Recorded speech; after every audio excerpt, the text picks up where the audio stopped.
Hello out there, coaches. Welcome to week 6 Dick Fantasy Football Newsletter. As you can see, we're out here camping. We're on this beautiful lake right here and no way to type it up. So I hope you'll put up with having to see my face or whatever. So let's get started with week 6 results. Headlines. Tank for Trevor, 175 points for a week high. Also tank for Trevor, he stays undefeated at 6-0. Way to go, Josh. You really got the ball rolling here, and your team looks strong, and you're on top of the division, so just keep up the good work. Game of the week is Massacres and Dick's Picks. That was decided by 1 point. That's probably the closest game we've had this year. Nutcracker gets first win. First win for Nutcracker. I'm not too excited. I'm going to throw a party later tonight, but yeah, first win, and hopefully the first of many. APR tied atop Texas division with a win in week 6. Good job, Austin. And before we get to week 6 results, I'm going to talk about something that we had a lot of problems with on some of our teams, and that is fumbles. It just seems like everybody's fumbling the football, especially Zeke Elliott. That's your player there, Austin. You got to get him. You got to do some work. But I'm going to help you out. Also, Carson Wentz fumbled at a very inopportune time, and Zeke fumbled twice. So I'm going to help you coaches out. I'm going to take you back right now to Coach Larry, and he's at the facility, and he's getting ready to give a demonstration to his running back, David Johnson, and also his running back, Davis, and another one, Jackson. So here we go. Coach Larry, take it away. Well, thank you, Larry. Well, as Larry mentioned, I'm Coach Larry, and we are at the Nutcracker facility. This is our main trailer here. And I have brought with me all 3 of my running backs. David Johnson, Mike Davis, and Jackson. They're behind the camera so you can't see them. But I'm about to give a demonstration of the proper way to hold a football so you don't fumble. I know back in what qualifies me? Well, I played Pee Wee. That's the only thing I ever played, but I've been a coach for a while now, and in Pee Wee I never fumbled. So I don't remember ever fumbling. So let me show you the proper way. And Austin, you need to pay particular attention and coach Zeke. Zeke's fumbled, I don't know how many times this year, but he fumbled twice last night. And he's just not carrying the football properly. So here's the proper way to carry a football. This is not a football, but for today and for this demonstration, it is a football. So the first thing is to put 5 points of contact, right? The first being your bicep. Now, bear with me, it's not a football, and I don't have biceps. But the first one is bicep, right? Second one is the left hand. And the third point of contact is the forearm. The fourth point of contact is split your fingers so you have control of the football a lot better. And then the fifth point of contact, if you need it, is to cover up when you're being tackled. So this is the proper way to hold a football when you're running. So I want you guys to pay attention because you'll never fumble.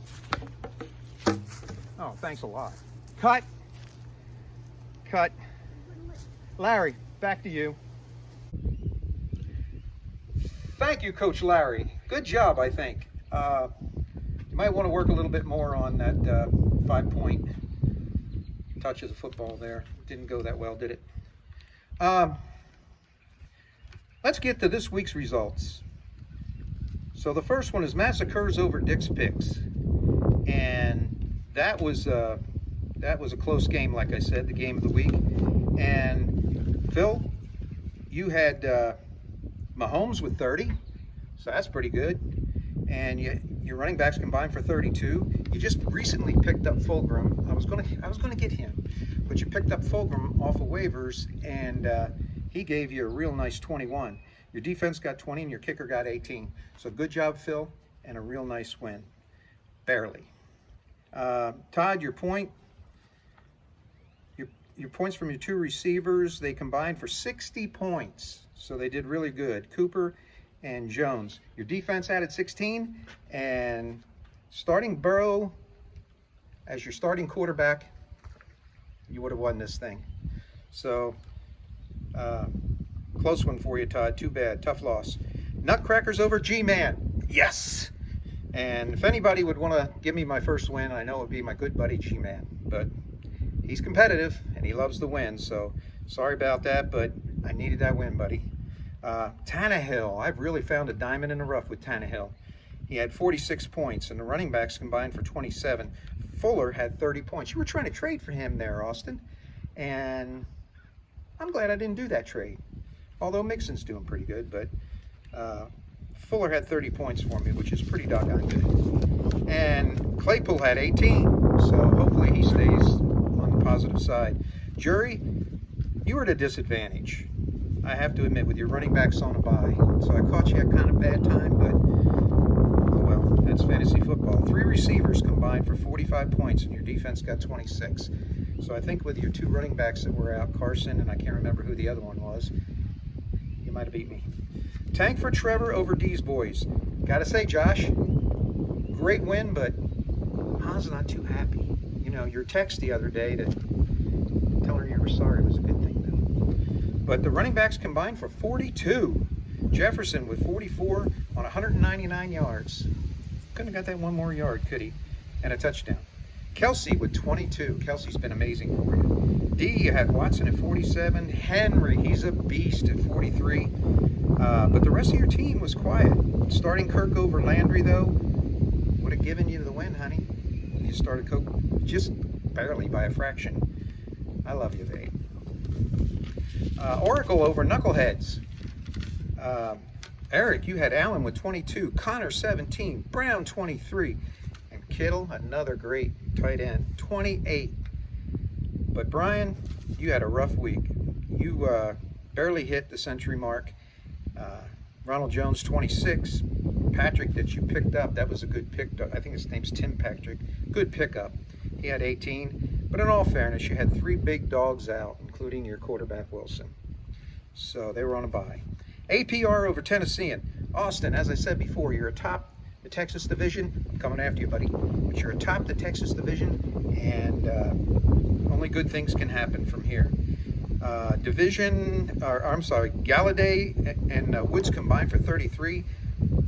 And your defense got 27, and Fitzpatrick got 27. Jamie, Brady got 22. Your defense got 15. Beasley got 15. And Crowder and Adams combined for 27 at the receiving position.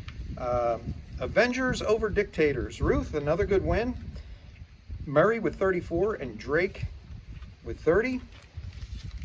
Gronk might be a bright spot for you. It looks like he's turning on, and Brady and Gronk are starting to combine like old times. So he got 19. That's good. So it was a good win there. And Dictators, you just had a tough game.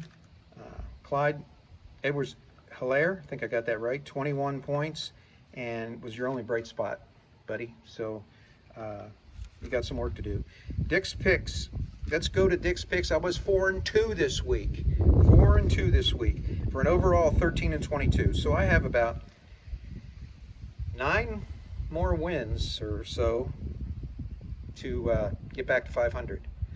I will get back to 500. I'm telling the whole league that I will pick picks that'll get me back to 500 before the end of the season. That's including the playoffs.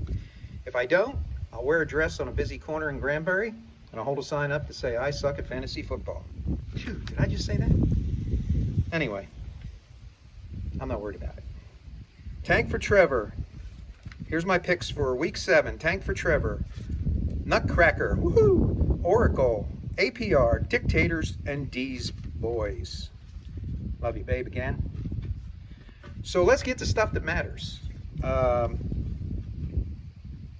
The elections matter. I don't like to get political on this thing. I'm not telling you who I'm voting for. I'm not telling you who to vote for. All I'm saying is that all of you, especially my family, young generation, we need your votes. Just get out there and vote. Why should you vote? Because every vote counts. and every vote matters. Another reason is to defend your personal social agenda that protects your or restricts your freedoms. So that's another reason. Vote to protect your safety. I don't even know what that one is, but I wrote it down. Voting to keep your money. I like that one. Voting to keep your money. Sorry about the audio. I'm this little story out here, so you might be hearing the audio and you'll see it shaking a little bit. I'm sorry about that. Vote to keep your money. We all know we pay taxes. We have to pay taxes. It's good to pay taxes, but we don't want to pay more than our fair share, and we don't want to have to give our money away. Vote for those who fought for your right to vote, and some died for your right to vote. So not voting is just a little bit of a disrespect to those that fought and died for our vote. Vote for the next generation. Vote for your grandkids and your grandkids' grandkids. Vote, here's the one I like. Did you ever run across somebody that says, oh, I can't stand that Trump's in there, or whoever's in there, and he complains? Well, who'd you vote for?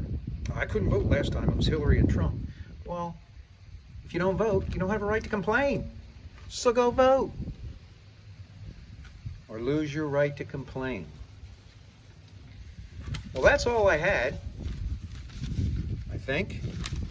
I had a tip for the week. And the tip would be, don't trust those guys on ESPN or NFL channel and they tell you who to start and who not to start. Trust your own instincts. That's my tip for the week. So this is Nutcracker saying, take it easy, win your next game if you can, although only 6 of you can, and keep on being awesome out there. Nutcracker out.